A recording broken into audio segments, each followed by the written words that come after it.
Moving on, we're going to talk about Dave Meltzer because this story actually turned to something interesting and it's actually starting to just catch fire right now. So I'm going to read to you Dave Meltzer's statement. I'm sure you'll catch why it's been a deal. So let's start with what this is all about. Dave Meltzer, on the latest Wrestling Observer news, he decided to touch on the Dutch Mantell situation. And if you didn't know, Dutch Mantell, former manager of Jack Swagger, he now has a podcast. Him and his wife are going through some medical issues, and they had set up a GoFundMe to And he help with their had medical sepsis or issues. something. Yes, I didn't know he about his recovered wife. from it. Yeah, he recovered from it. She got it. Oh, Basically, it's like back to back, so yeah. just depleted their savings. So yeah, they set up a GoFundMe. Well, their daughter set up a GoFundMe to donate to that. By the way, we will have a link in the description if you want to go donate to that. I want to start the story there. Don't feel like you have to, but if you want to, there you go. So yeah, he has this situation. Now Dave Meltzer, he spoke about it on the Wrestling Observer News, and he said as follows: They had raised 64,200, with most of the top donors being anonymous, and the largest known donors being Tony Khan at $5,000 and Chris Jericho at $1,500. Hmm. This was a couple days ago. I guess to also throw in there, Jim Cornette and his wife also donated 5,000. That's just an aside. Okay, with Khan, many have pointed out that Mantell, as a podcaster, was brutal on Khan. Now remember, we're still talking about the GoFundMe here. Even being critical of him when the promotion was at its peak popularity, and recently criticized him for the contract terms Swerve Strickland got in his recent deal. It's something when a former wrestler gets mad at a promoter who clearly can afford it for what he pays his top talent. Again, we're still talking about the GoFundMe here. And he was doing it after he knew that the new deal was put together. That was the end of it. That Not was a another statement on the GoFundMe.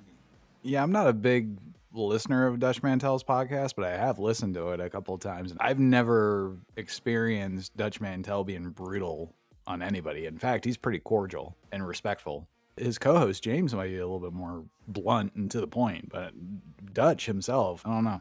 Yeah, the co-host did respond He did, yeah. to this. Now, what's got everybody all stirred up? We're having medical issues here, Mantell and his wife, and you take that time to say, "Oh, he was talking bad about AEW." Like, you spent more time chastising him for criticizing AEW than you did talking about the goddamn GoFundMe, which was the point in the first place. Yeah, like why now try to get your shit off? There's times for it. I get it. You want to get your little digs in, but there should be times where that's just off limits, and it's like get well, and then I'll talk my shit. So Dave's getting backlash for this? Yes. He should.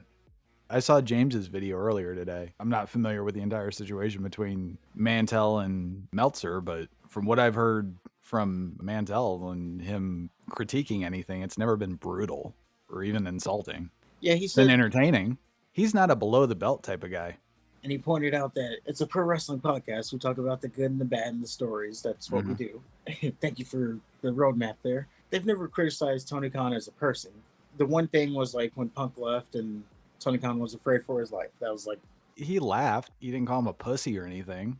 Yeah, they didn't cross any lines. No. They just pointed it out. Like, really? I think everybody did that. Like, really afraid for your life?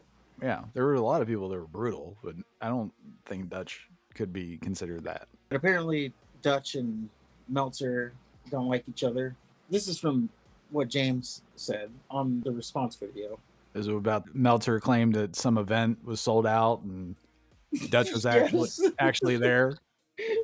Yes. So he says that back in the 80s, there was a Memphis wrestling event that Meltzer claimed was sold out. And he said it wasn't sold out. I don't know. Like in the 80s. Like, what do we even... Yeah. First of all, you're really holding on to it for that long. And second of all, it was the 80s. Why is it that important? Oh, yeah, that Memphis wrestling. I hate him for that. Because he corrected me. So Meltzer allegedly was relying on third-hand information because he wasn't there. Dutch was there. And he's like, no, I was there. This is what actually happened. And I guess Meltzer held a grudge. And I don't know. Maybe there's more to it. Yeah, I would like to think that just getting corrected from something that happened in the 80s is not enough to hold on to a grudge for that long. I don't know. Meltzer's a prissy little bitch. True. So yeah, he did the response video. This would be James, the co-host, and his final call to action, if you will, was for Tony Khan to cut off Dave Meltzer, or at least distance himself.